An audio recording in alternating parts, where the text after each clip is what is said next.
ان کی تعریف آپ کو قرآن و حدیث سے ملی درود پاک پڑھی اللہم صل علی سیدنا شفیعنا و مولانا محمد صلی اللہ علیہ وسلم سلام علیک یا رسول اللہ صلی اللہ علیہ وسلم.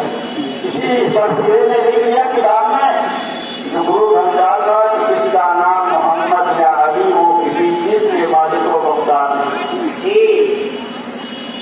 بتائیے رسول کائنات کو کہہ دینا کہ وہ کسی چیز کے مالک و مختار نہیں. تو اگر مالک و مختار نہیں تھی تو یہ کیسے بتا رہا ہے کہ مال کو گزرانا ہو؟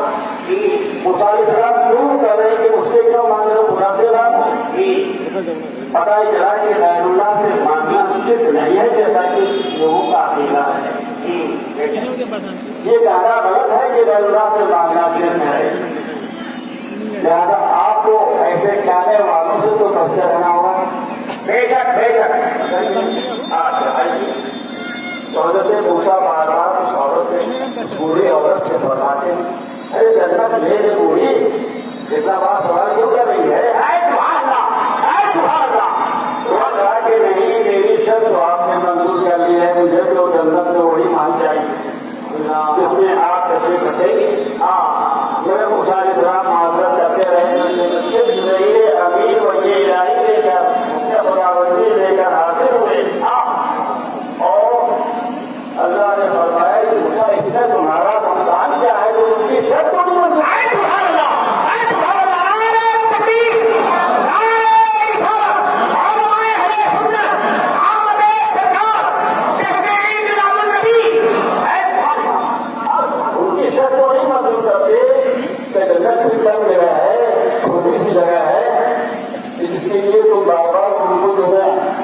دفاع کر رہے ہو اور کچھ رات استقبال دے رہے ہو معذرت کر رہے ہو. اللہ کے موسیٰ علیہ السلام اپنے محل کی جگہ بھی دے سکتے ہیں. جنت ہی نہیں بلکہ وہ اعلیٰ جگہ بھی وہ دے سکتے ہیں. اور خداوند قدوس کے ارشاد کی اور اس میں یہ احتیاط ان کو ملا یہ تو میرے بھائیوں ماننے کا انداز ہوتا ہے کہ حضور نے فرمایا کہ دیکھو بوڑھی عورت سے موسیٰ علیہ السلام نے فرمایا کہ تمہاری کیا مانگ ہے تمہاری مانگ منظور ہے. تو اتنی بڑی مانگ اس نے کر دی اور حضور سرور کائنات صلی اللہ علیہ وسلم نے فرمایا مانگے جو کچھ مانگا ہو تو اس نے ایک دنیا اتنی کی حقیقت کی ان کا سوال کر دیا.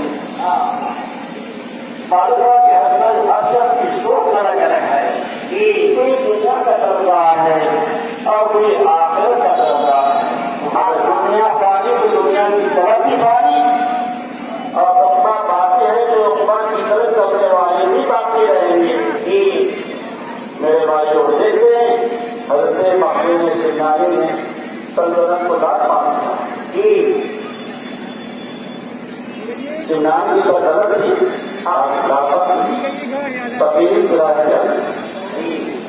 تو فقیری کی راہ جاتی اس رات میں وہ جمالات آپ کو حاصل ہوئے کہ دنیا سے جانے کے بعد بھی آپ کے آستانے پہ روزانہ ظاہری حاضری کی بھیڑ لگی رہتی ہے. اسی وقت بھیڑ بھی کرنی نہیں ہوتی. اگر وہ آپ بادشاہی بات کر کے رہتے ہیں جیسے بادشاہوں کا مقبرہ بنتا ہے تو آپ ہی مقبرے میں ہوتے لیکن کوئی بھاشا بھی نہیں جھانکی بھی نہیں مارتا. لیکن دنیا کو جب چھوڑ دیا اور اقبال کی فکر میں لگ گئے تو ایسی حیات جاویدانی آپ کو حاصل ہوئی جیسے آمد تک آپ کا آستانہ جاری اور ساری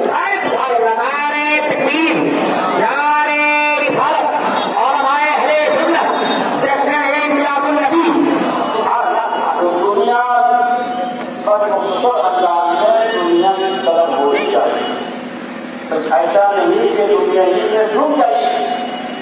ہمارے نبی صلی اللہ تعالی علیہ وسلم نے ایک حدیث پاک میں ارشاد فرمایا اور سنیے گا تو مجھے بات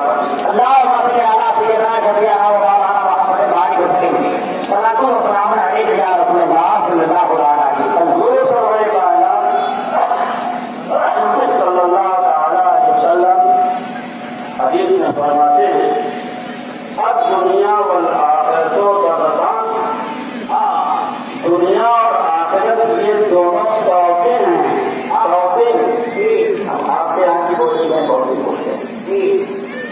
دنیا اور آخرت کے دونوں ساتھی ہیں. تو کسی انسان نے اگر دو شادی کی اور دونوں بیویاں موجود ہیں تو وہ انسان دونوں بیویوں کا بیلنس صحیح رکھ پائے گا؟ آپ بتاؤ بھائی. جس شخص کی کئی بیویاں ہوں، ایک سے زائد شادی کی، تو کیا وہ ساری بیویوں کا بیلنس صحیح رکھ پائے گا؟ نہیں رکھ پائے گا. خدا کی دنیا اور آخرت یہ دونوں سوچے ہیں. فَإِذَا رَضِيتَ إِحْدَاهُمَا سَقَطَتِ الْأُخْرَى. جب تمہارا جھکاؤ کسی ایک کی جانب ہوگا تو دوسری ناراض ہو جائے گی. ہے کیا؟ اگر دنیا کی طرف جھکاؤ ہوگا تو آخرت رک جائے گی، اور جب آخرت کی طرف جھکو گے تو دنیا رک جائے گی. کیا تمہارا ہے کہ جب دنیا چھوڑ سکتے ہو تو